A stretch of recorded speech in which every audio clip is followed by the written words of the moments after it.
మా cinema experience గురించి మాట్లాడే ముందు, ఇప్పటివరకు మా ఛానెల్‌కున్న సబ్‌స్క్రైబర్‌లకి, అలాగే జస్ట్ ఛానెల్‌ని చూస్తూ సబ్‌స్క్రైబ్ చెయ్యని వాళ్ళకి థ్యాంక్ యూ సో మచ్.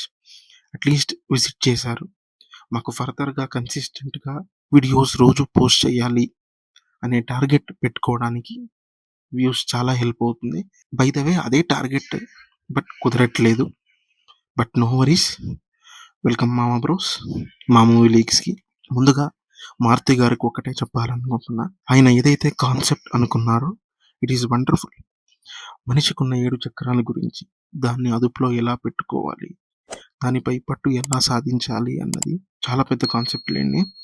అలాంటి కంటెంట్ ప్రభాస్ గారంత జైంట్ ఫోర్స్‌తో తీసేటప్పుడు మనం చాలా జాగ్రత్తలు తీసుకోవాల్సి ఉంటుంది. బికాజ్ ఎగ్జిక్యూషన్ ఎంత బాగుంటే ఆ సినిమా అంత అలరిస్తుంది ఆడియన్స్‌ని. బట్ అన్‌ఫార్చునేట్‌లీ మారుతి గారు అనుకున్నంత స్క్రీన్ పైన కన్వే కాకపోవడంతో చాలామంది డిసప్పాయింట్ అయ్యారు. నిజంగా ఒక మంచి సినిమాటిక్ ఎక్స్‌పీరియన్స్ అవ్వాల్సింది సినిమా. But unfortunately it has not. And one way we are all happy that Prabhas గారిని ఒక జోవియల్ రోల్‌లో చూసి చాలా సంవత్సరాలు అవుతుంది.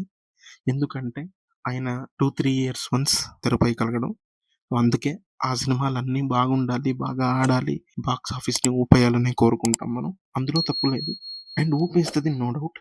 బట్ ఎగ్జిక్యూషన్ అన్న టాపిక్‌కొస్తే చాలా జాగ్రత్తగా తీసుకోవాల్సిన మూవ్ అది. నేను సాటిస్ఫై అయ్యాను అని చెప్పట్లేదు. But the thing is first version చూడాల్సొచ్చింది నేను. అన్‌ఫార్చునేట్‌లీ థియేటర్‌లో సెకండ్ వెర్షన్ చూడలేకపోయా. యాడెడ్ సీన్స్ అని ఏదైతే అంటున్నారో అదే మన అప్‌సైడ్ డౌన్ ఫైట్ ఉంది కదా! నిన్న హాట్‌స్టార్‌లో చూసాక పెద్ద డిఫరెన్స్ ఏమి లేదనిపించింది నాకు.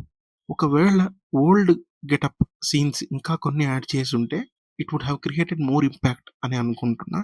బట్ సినిమా మాత్రం బాగుంది అనడానికన్నా ఇంకా బాగుండాల్సింది అని చెప్పొచ్చు. మళ్ళీ కలుద్దామా? ఉంటా మరి.